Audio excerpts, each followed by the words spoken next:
Another video और आपका आज की वीडियो में स्वागत है। और आज की वीडियो स्टार्ट करने से पहले मैं बताना चाहती हूँ कि 2 दिन हम लोगों ने वीडियोस क्यों नहीं बनाई, क्योंकि मुझे फूड पॉइजनिंग हो गया था, तबीयत काफी खराब हो गई थी और नौबत यहाँ तक हॉस्पिटल में थी, हॉस्पिटल तक जाना पड़ा, ड्रिप्स लगवानी पड़ी। वैसे मुझे ना व्लॉग बनाना चाहिए था, मैंने मिस कर दिया। मतलब मेरी तबीयत खराब, इसको ब्लॉग नहीं बताना। मैं हॉस्पिटल गई हूँ। हाँ तो मैं वहां से सीधा आता ना, मैं दिखाता मैं क्या कर रहा हूँ इस टाइम, आप जो हॉस्पिटल पहुंच गई नहीं, वैसे मेरे पास एक पिक्चर है ब्रानुला की जो मैंने लगाया, मैंने नहीं लगाया था, लेकिन है जो नर्स ने लगाया था उस टाइम की। अगर आप चाहते तो वो मैं दिखा सकती हूँ। नहीं रहने दे।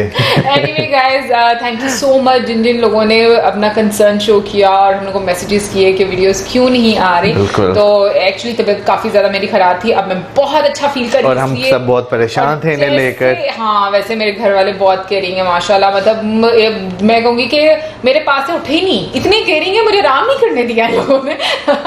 मैं मजाक कर रही हूँ और लेकिन ये कि अब मैं बहुत अच्छा फील कर रही हूँ और इसीलिए मैंने कहा कि आज वीडियोस बना लेते हैं, क्योंकि मैं खुद बहुत मिस करना शुरू कर देती हूँ। एनीवे गाइस, बहुत लंबी डिस्कशन चल गई है, तो अब हम जाते हैं टॉपिक के बारे में और टॉपिक बताएंगे मौजूद। टॉपिक जो है वो थोड़ा सा मुश्किल है, फिर मैं बताता हूँ। भारत एक खोज, the untold story of Halebidu and Hoysaleswara temple. Well इतना डिफिकल्ट वाकई मुझे भी आज लग रहा है कि ना मैं भी मौजम की कोई वो हेल्प नहीं कर सकती इसको पढ़ने में। वीडियो देखेंगे तो हो सकता है इसमें डिस्कस नाम दिया हो, बिल्कुल पता चल जाएगा। एनीवेज देख लेते हैं वीडियो, लेकिन उससे पहले इस वीडियो का चैनल का ओरिजिनल लिंक आपको हमारी वीडियो की डिस्क्रिप्शन में मिल जाएगा। सब्सक्राइब कर, लाइक कर, शेयर कर, फॉलो कर इनके चैनल को। उसके अलावा ब्लॉगिंग चैनल का लिंक और इंस्टाग्राम का लिंक भी हमारी वीडियो की डिस्क्रिप्शन में मिल जाएगा। सब्सक्राइब कर, लाइक कर, शेयर कर, फॉलो करें। चलिए देख लेते हैं ये वीडियो।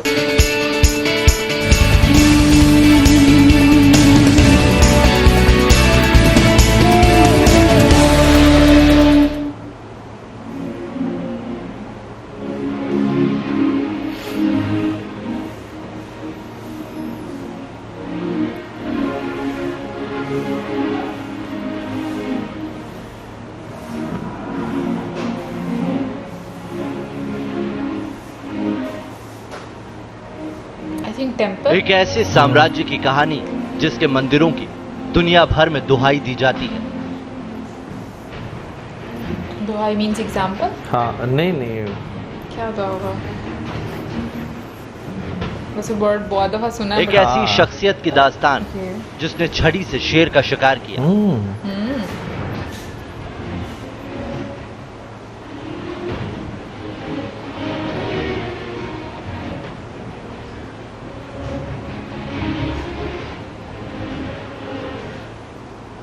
एक ऐसे शख्स की कहानी जिसकी पीढ़ियों ने दक्षिण भारत में करीब 400 साल तक राज किया। कहते हैं कि सैकड़ों साल पहले उस राजवंश ने ऐसे मंदिर बनाए कि आज तक दुनिया समझ नहीं पाई कि वो किस तकनीक से बनाए गए। बहुत बारीक काम नजर आ रहा है। बहुत अच्छा।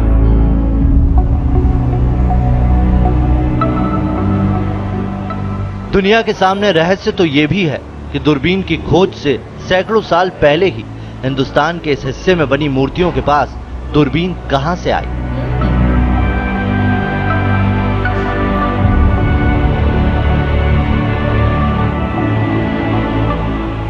और फिर इस खूबसूरत शहर पर काली नजर भी पड़ी जिसने राजधानी समेत पूरे राजवंश को तबाह कर दिया।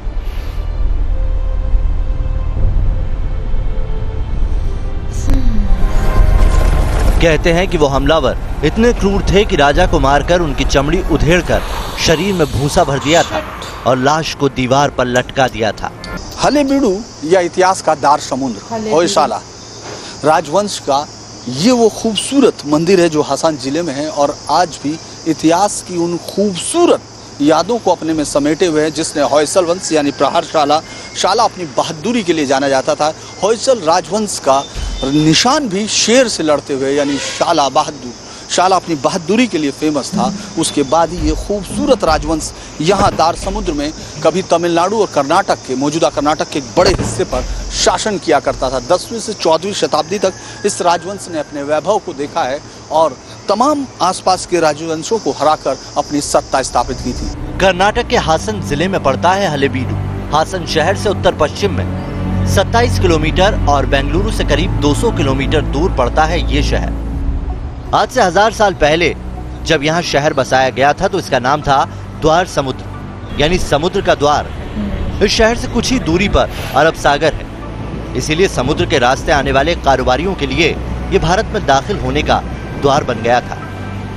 मलिक काफूर ने जब इस शहर को तबाह किया, उससे पहले करीब 400 साल ये शहर अपनी बुलंदी देख चुका था।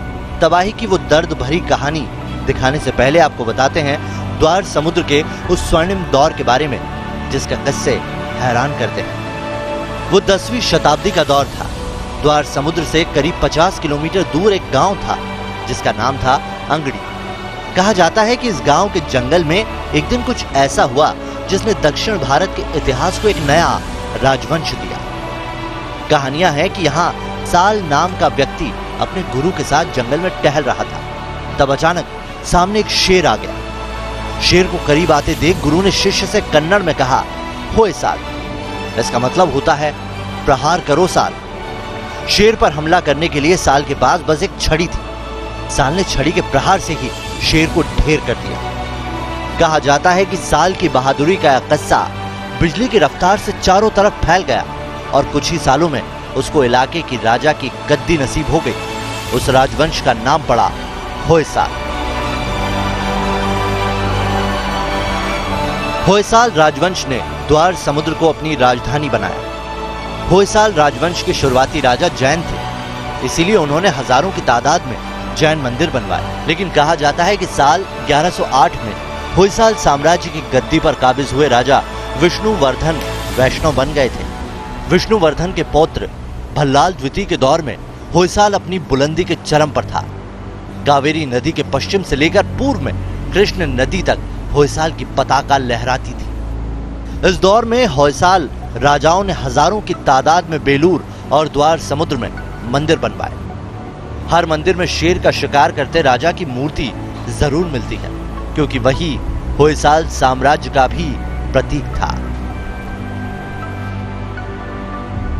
होयसाल राजाओं ने कुछ ऐसे मंदिर बनाए जो आज भी शिल्प कला की अद्भुत मिसाल माने जाते हैं। हलेबीडु के अंदर जैसे ही आप मंदिर के प्रेमाइसिस में जाते हैं तो सबसे पहला जो मंदिर आपको दिखता है वो चिन्नकेश्वर है, यानी विष्णु के 20 नामों में से एक पर यह समर्पित ये बेहद खूबसूरत मंदिर विष्णुवर्धन ने बनवाया था। कहा जाता है कि जब उसने जैन धर्म को छोड़ा, इस बात को याद रखने के लिए रामानुजाचार्य के इस शिष्य ने इस खूबसूरत मंदिर का निर्माण कराया। उस वक्त तमाम कारीगरों को बुलाकर देश के तमाम खूबसूरती के साथ इस मंदिर को जब तैयार किया गया तो उस वक्त इसकी छटा देखते ही बनती थी। इस मंदिर की दीवारों को जिस तरह बनाया गया था उसमें एक एक विष्णु के अवतार की कहानी को पूरी तरह दर्शाया गया है। अलग अलग तरीके से एक जगह इस मंदिर की बाहर की दीवार पर नृत्य करती हुई लक्ष्मी माता, इसके साथ साथ जो अक्सर कहीं मिलती नहीं है उसको यहाँ उकेरा गया है।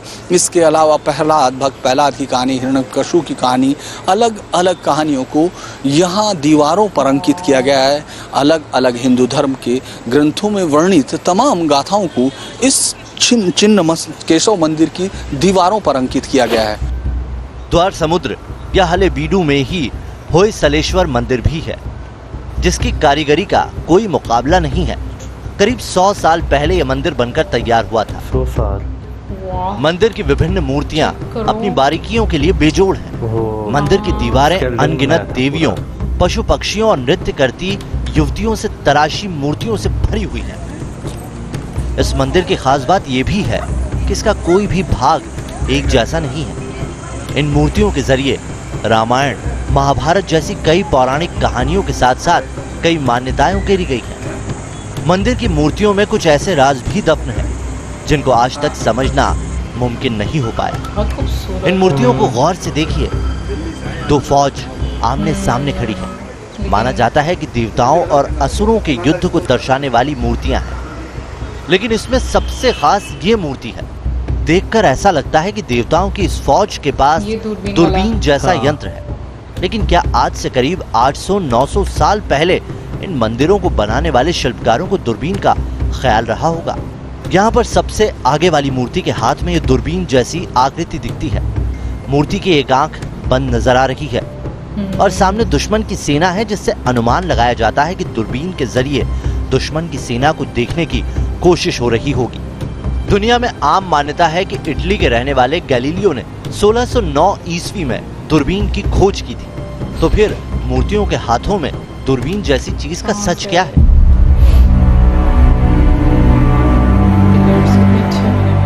इसी तरह मंदिर में पिलरों को देखकर यकीन करना मुश्किल है कि ये बिना मशीन के तैयार हो गए हों। सही बात है। इस मूर्ति के हाथ में एक ऐसी चीज बनाई गई है जो किसी गियर की तरह नजर आती है। बिल्कुल। देखकर बिल्कुल ऐसा लगता है कि ये कोई मशीन होगी। हालांकि दावे के साथ ये नहीं कहा जा सकता कि इन्हीं मशीनों से शिल्पकारों ने एक अनूठी दुनिया का निर्माण कर दिया होगा।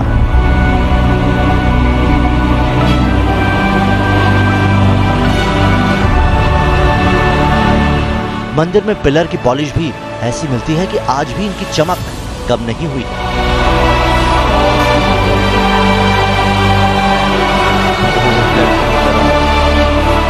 ऐसा लगता है कि पॉलिश भी किसी खास यंत्र से की गई है।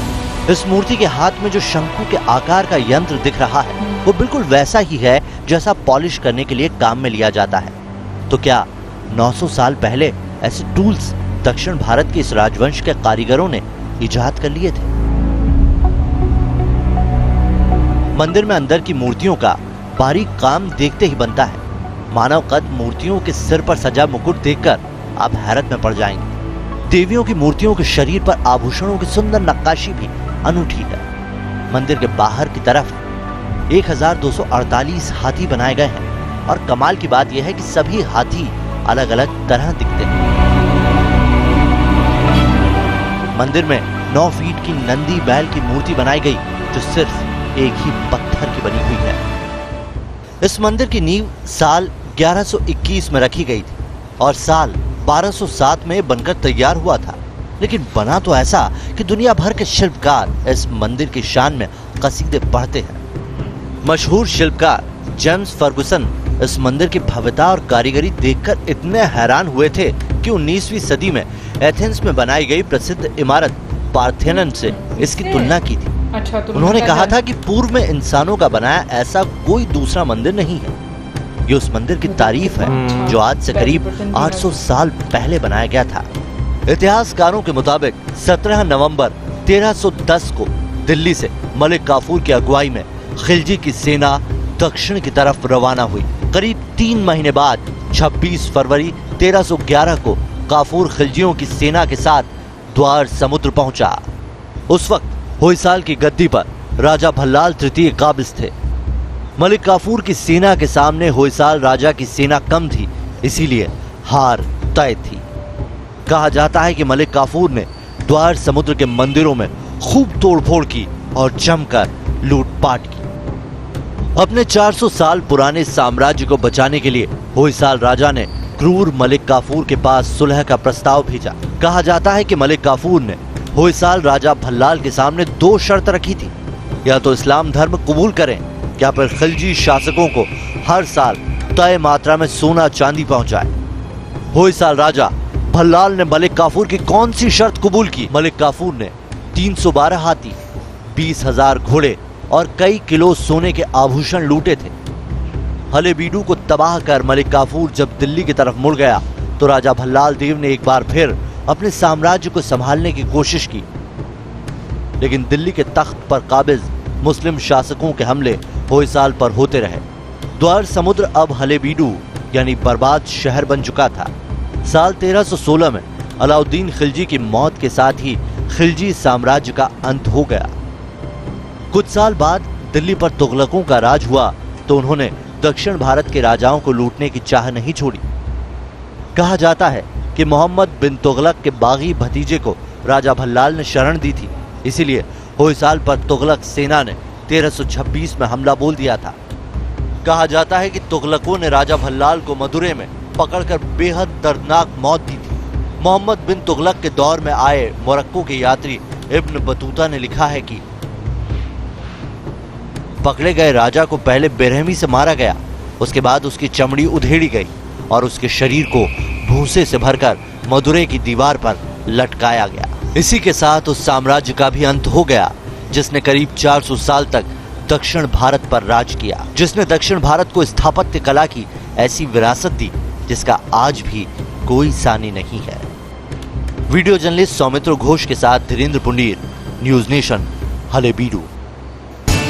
समटाइम्स जब मैं देखता हूँ इस तरह टेम्पल्स देखता हूँ तो एक चीज़ जो है मेरे जहन में आती है कि अगर उस टाइम पे मशीनरी यूज़ होती थी तो मशीनरी कहाँ गई, उसके वो जो बच जाते हैं इनके, वो आप कह लें जैसे आजकल कोई बिल्डिंग बर्बाद होती है तो हम जब उस पर रिसर्च करते हैं तो उसके रोन्स हमारे सामने आते हैं, तो उस मशीनरी का या वो जो टेक्निक इस्तेमाल करते थे उसके दस्तावेजात कुछ पता ही नहीं चलता, क्योंकि मौजूद चीजें जला दी गई है ना, इसलिए पता ही नहीं चलता कि किस तरीके से चीजें की गई हैं।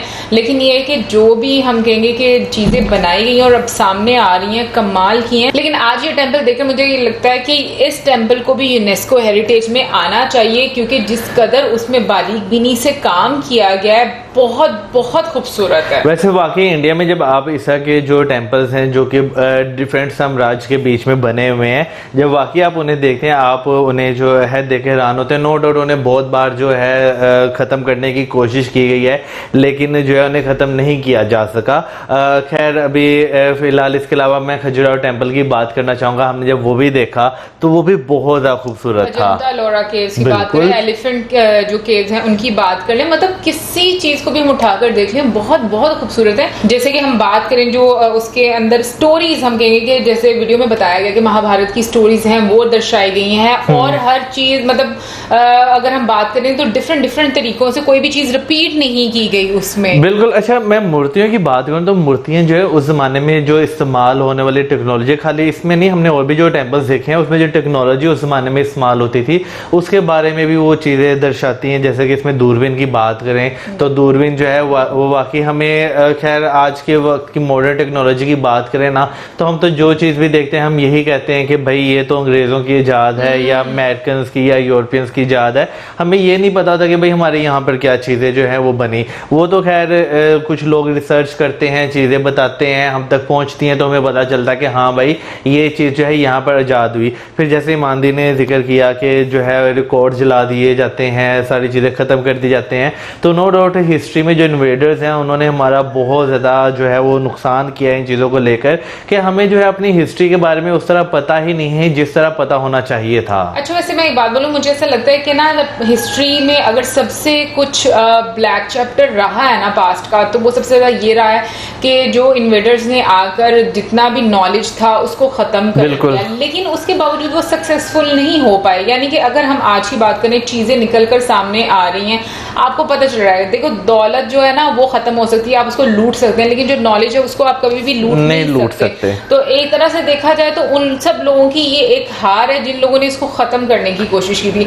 दूसरा मुझे ये चीज बड़ी ना बुरी लगती है, ऑनेस्टली बताऊं कि हम लोग जितनी भी वीडियोस देखते हैं एक तरह की मुझे मैं कहूंगी कि ये चीजें कि आप किसी को फोर्सफुली कन्वर्ट कर रहे हो और फिर उसके आगे इस तरह की मांग रख रहे हो कि नहीं तो आप हमें वो दें, पैसे वगैरह दे दें या मतलब खजाना दे दें। भाई आप क्या मतलब कि क्या आप कर रहे हैं? मुझे तो ये नहीं समझ में आती कि हम लोगों का जहन किस तरह का था कि लाइक आप एक तो लोगों को या तो एक तरफ से बताते हैं कि भाई हम बड़े रिलीजियस हैं तो हम लोग चीज़ों को फॉलो करते हैं, और दूसरी तरफ खुद आप इतने बेईमान हो जाते हैं कि आपके लिए सिर्फ जो है पैसा ही सारा। तो इन शॉर्ट अगर कहा जाए ऐसे लोग जो फोर्सफुली कन्वर्ट करते हैं, मैं कहती हूँ कि वो इतने बेईमान होते हैं ना कि उनका खुद का कोई ईमान नहीं होता, वो सिर्फ एक लालच के तौर पर, जो उनका अपना एक लालच होता है ना उसके तौर पर ये सारी चीजें बेसिकली, चाहे मतलब हम लोग पास्ट की बात करें या हम प्रेजेंट की बात करें। बेसिकली इंसान जो जहाँ पर उसकी पर्सनल ग्रीड आ जाती है ना वो जो है बहुत सारे लोगों के लिए जो है वो मुश्किलात जो है वो बना देती है। अब खाली उसमें ये नहीं कहेंगे कि एक बंदे के लिए मुश्किल हो रही है, उसमें बहुत सारे लोगों को वो ना चाहते हुए भी ढकेल देता है। एक बंदे की वजह से जो है ना बाकी सारे लोगों की भी जो है वो छवि जो है वो खराब हो रही होती है। नहीं मौसम देखो एक बंदे की वजह से नहीं, मैं यहाँ पर बहुत सारे लोगों को देखती हूँ जो जिनके साथ आप डिस्कशंस करते हो तो जो आइडियोलॉजी सामने आती है आपको सुनकर थोड़ा शॉक भी लगता है, हैरान भी होते हो, आपको गुस्सा भी आता है कि ये किस किस्म की बातें करते हैं। लेकिन मैं एक बात ये बोलना चाहूंगी कि अगर एक चीज मैं फॉलो करना चाहती हूँ और आप नहीं करना चाहते तो आप उसको मतलब रहने दो ना। मैंने यहाँ पर लोगों की मेंटालिटी क्या देखी है कि वो लोग फोर्सफुली लोगों को चीजें करवाना चाहते हैं। अब ये मेंटालिटी अब से नहीं है, ये मेंटालिटी बहुत टाइम पहले से चलती आ रही है। हम अब आकर जब मंदिर की वीडियो देखते हैं, हम मूर्तियां देखते हैं, हम लोगों को एक समझ आती है। मुझे ये चीज नहीं समझ आती कि हम लोग जितने भी हमारे मतलब लोग हैं, हम लोग इस तरह से क्यों नहीं चीजों को लेते कि आप सीखो, जानो, आप एक्सप्लोर करो, क्योंकि आप अगर इस तरीके से चीजों को, मुझे लगता है इस नजरिए से लेंगे तो चीजें बहुत आसान हो जाएंगी, समझने में, सीखने में आपको बहुत कुछ मिलेगा। मैं यहाँ पे एक बात करना चाहूंगा, जब हम जो है गए थे तक्षशिला म्यूजियम गए थे, तक्षशिला म्यूजियम गए थे, तक्षशिला म्यूजियम गए थे, तो वहां पर हमने जो मूर्तियां तो देखी थी, लेकिन उसके अलावा वहां पर जो दूसरी मूर्तियां थी जिसपे कुछ ना कुछ इस तरह का कार्व हुआ था कि आपको पता चलता था कि भाई उस जमाने में चीजें कैसे होती थी। और लिटरली आप जब इतनी बारीक बीनी से चीजों को देखते हैं ना कि उस जमाने में, अभी तो खैर बहुत सारी टेक्नोलॉजी आ गई है ना, लेकिन अगर हम थोड़े पुराने वक्तों में चले जाए जब कुछ अच्छी चीज बनती थी तो ज्यादातर वो छेनी थोड़े से जो है वो की जाती थी। तो आप जब ये सोचते हैं कि यार उन्होंने इस चीज से जो है काम किया होगा तो वो कितने महान लोग होंगे, बगैर टेक्नोलॉजी के, बगैर एक आर्ट की क्लास लिए वो कितना अच्छा आर्ट वर्क करते थे। अभी भी अगर हम बात करें अंदरून लाहौर हम जब जाते हैं, यानी कि अब तो एक अंदरून लाहौर वो है जो थोड़ा मॉडर्न हो चुका है, एक अंदरून लाहौर वो है जहाँ पे अभी भी पुराने घर हैं, तो आप जब उन्हें देखते हैं, उनके ऊपर नक्श निगारी देखते हैं ना, तो लिटरली देख के ना वो जिन्होंने बनाए होते हैं दिल करता है कि उस बंदे के आप हाथ चूम लें, इतना अच्छा उन्होंने काम किया होता है, खुश हो जाता है, नजरों को बहुत अच्छा लगता है। लेकिन एक और चीज मैं कहती हूँ कि जो हमेशा से चलती आ रही है और अभी तक हम लोगों को नजर आती है, और वो मुझे ये चीज बहुत बुरी लगती है कि आप अपनी पावर के लिए और उस लालच के लिए ना, अगर हम लोग हिस्ट्री उठाकर भी देखें तो बहुत सारे लोगों को कत्लो गारत किया, लोगों ने उनको तबाह किया। अच्छे खासे जो राजवाड़े थे या जगह थी वहां पर लोग रहते थे, उन पर आकर हमला करना, वहां पर आकर अपना कब्जा करना। और अभी भी देखा जाए तो अभी भी वही मैं कहूंगी कि स्थिति है कि इसी तरीके से हो रहा है, वरना मतलब एक टाइम जो है वो चेंज हो के चीजें एडवांस हो गई हैं। अदरवाइज अगर हम बात करें लोगों की, तो लोगों की मतलब इंसानों की मैं कहूंगी कि वो एक कहते हैं ना खसलत वो ही रही है कब्जा करने में। मैंने जो है वो वीडियोस जो देखी हैं, एक चीज तो क्या नाम लेते बहुत ज्यादा मुझे उसमें हुई कि पास्ट में जितने भी हमले होते रहे हैं या जितने भी जो है हुक्मरान थे, उनका बेसिकली क्या होता था, या तो अगले बंदे का जो पैसा है वो लूट लिया जाए, या अपनी जो जमीन है उससे बढ़ा लिया जाए। उसमें अगर लोगों की बात करें तो लोगों के वो इंटरेस्ट को नहीं देखते थे। और अगर आज की भी बात की जाए तो आज भी सेम वही चीज है कि हर बंदा जो है वो यही चाहता है कि हमारी टेरिटरी एक्सपेंड हो, हमारे पास पैसा ज्यादा जैसे मर्जी आए, लेकिन हमारे पास ज्यादा से ज्यादा पैसा आए। अवाम का कोई नहीं सोचता, बिल्कुल कोई नहीं सोचता। और मौजम एक चीज ये भी देखो कि ना फिर उस टाइम पर लोगों के साथ कितना जुल्म होता था। ये मुझे बहुत बुरा लगता है कि आपने एक तो किसी की जमीन पर कब्जा किया, उसके बाद आप उस पे जुल्म करते हो। मतलब सीरियसली कभी मैं सोचती हूँ कि इन लोगों को इंसान कौन से अल्फाज में याद करे। एनीवे बट ये कि अभी हम थोड़ा सा अच्छी वाले साइड पर आते हैं, क्योंकि जितना भी आप इन लोगों के बारे में सोचे ना आपको गुस्सा आता है और बुरा फील होता है।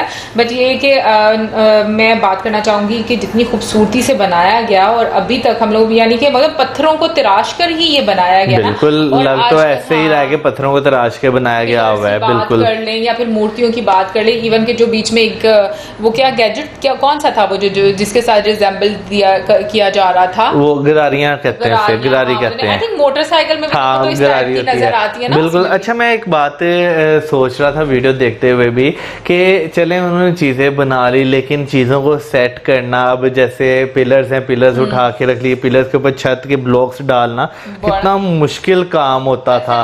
और आजकल तो है ना, लेंटर डाल लिया, सरिये डालिए, सीमेंट ऊपर फेर दिया, थोड़े दिन बाद लेंटर खोल दिया, भाई आपका घर तैयार है। लेकिन उस जमाने में सिर्फ पिलर्स पर इस तरह ब्लॉक्स को खड़े करना, उसके ऊपर छत डालना, काफी ज्यादा आप हैरान होते हैं। देखो कि आजकल के घर की मियाद और उस टाइम की जो चीजें जो 100 साल, हजारों साल पुरानी, अभी तक मैं कह रही हूँ कि वो जिंदा है और जिंदा रह रही हैं। तो देखो बनावट में कितना वो एक फर्क है, फर्क भी, और मैं कहूँगी कि मजबूती, हाँ मजबूती और कितनी सिंसियरिटी से वो चीजें बनाई हैं। लेकिन जाते हुए मैं एक बात बोलना चाहूंगी अपने बारे में, एटलीस्ट के आई एम इक्वली प्राउड के we share the same history. और सीरियसली मैं बहुत ज्यादा इस चीज को लेकर प्राउड हूँ जैसे जैसे मैं वीडियोस देखती हूँ, क्योंकि मुझे अच्छा लगता है कि हमारे एंसेस्टर्स जो थे उन्होंने इतनी मेहनत करके इतनी अच्छी अच्छी चीजें बनाई कि आज दुनिया उनसे सीख रही है, बिल्कुल, और देख भी रही है। एंड आई थिंक ये चीजें सबको एक्नॉलेज करनी चाहिए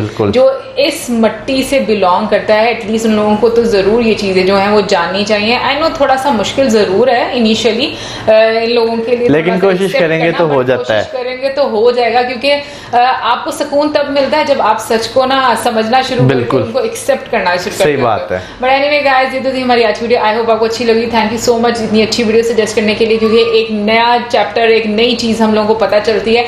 आप लोगों में से किस किस को पता था इसके बारे में ज़रूर बताइएगा कमेंट सेक्शन में। और जाते जाते ये भी बता दें कि ये प्रपोज की गई है यूनेस्को हेरिटेज साइट के लिए।